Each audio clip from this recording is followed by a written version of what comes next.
Welcome to Kalvi IAS Academy YouTube channel.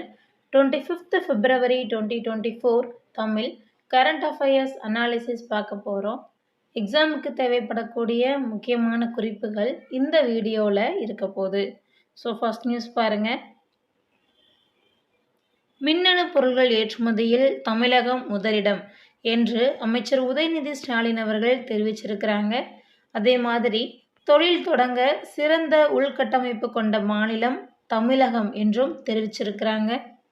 Next news, எந்த ஒரு நாட்டின் ஆதிக்கத்துக்கும் எதிரானது குவாட் என்று வெளியுறவு அமைச்சர் எஸ் ஜெய்சங்கர் அவர்கள் தெரிவிச்சிருக்கிறாங்க.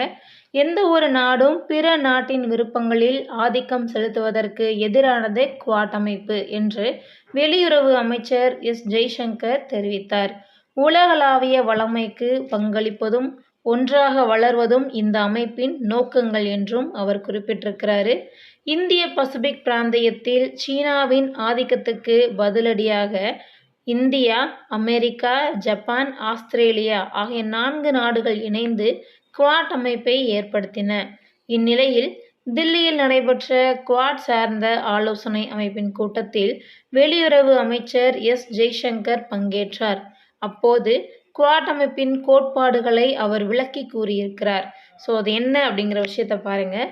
சுதந்திரமான, வெளிப்படையான, அனைவரையும் உள்ளடக்கிய இந்திய பசிபிக் பிராந்தியத்தை உறுதி செய்வதில் குவாட் அமைப்பு ஒத்துழைப்பை வலுப்படுத்தி வருகிறது.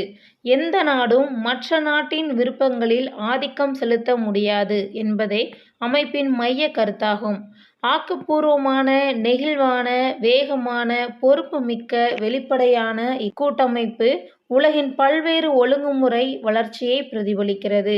ஒருங்கிணைந்து செயல்படுவதே இதன் மைய அணுகுமுறை, மாறாக ஒருதலைபட்சமாக செயல்படுவதில்லை என்று அவர் தெரிவிச்சிருக்கிறாரு.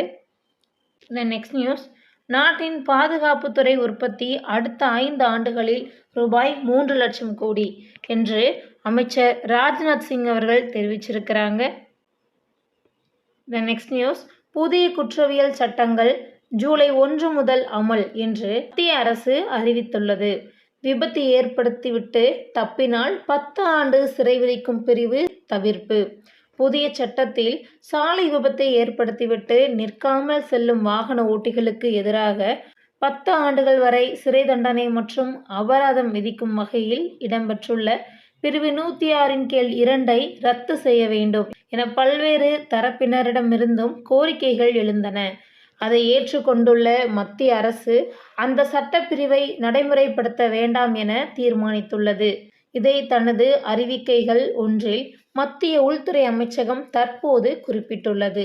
அதாவது, பாரதிய நியாய சன்ஹிதா சட்டத்தின் பிரிவு 1 கீழ் 2 வழங்கப்பட்டுள்ள அதிகாரத்தை பயன்படுத்தி சட்டப்பிரிவு 106 கீழ் 2 விதியை தவிர்த்து மற்ற பிரிவுகள் அனைத்தும் ஜூலை 1ஆம் தேதி முதல் நடைமுறைக்கு வருகிறது என்று மத்திய உள்துறை அமைச்சக அறிக்கையில் தெரிவிக்கப்பட்டுள்ளது. நெக்ஸ்ட் நியூஸ், ஆசிய விளையாட்டுப் போட்டிகளில் பதக்கம் வென்ற இராணுவ வீரர்களுக்கு ரொக்க பரிசுகள். ஸோ இதில் பார்த்தீங்க அப்படின்னா தலா 25 லட்சம் வரையிலான ரொக்க பரிசுகளை வழங்குவதற்கு மத்திய பாதுகாப்புத்துறை அமைச்சர் ராஜ்நாத் சிங் ஒப்புதல் அளிச்சிருக்கிறாங்க. Next news, sports area.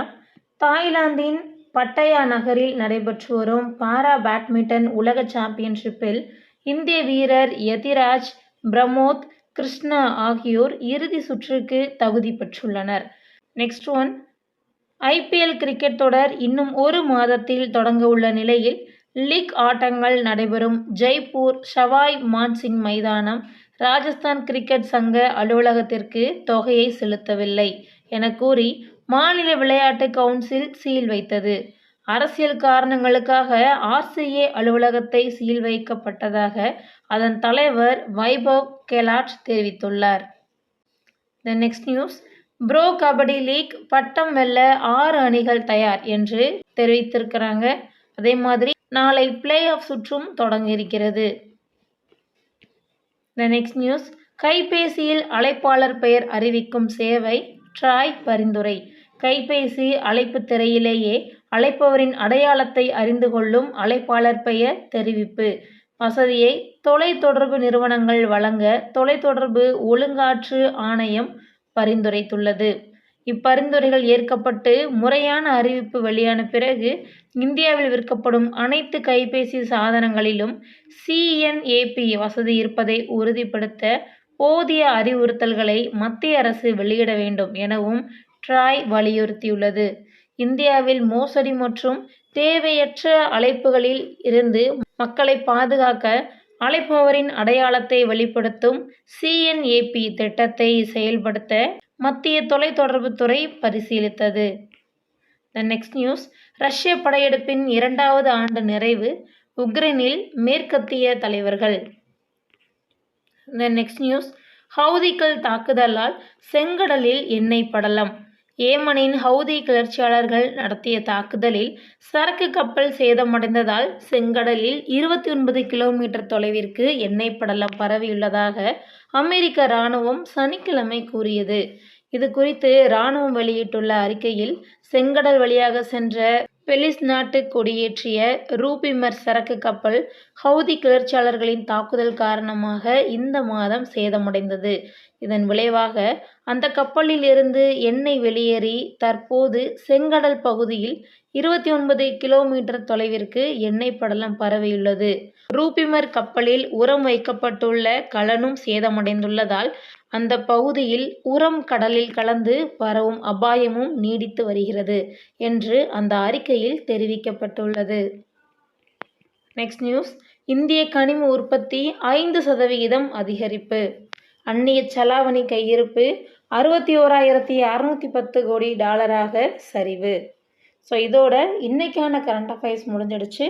Thank you and thanks for வாட்சிங்.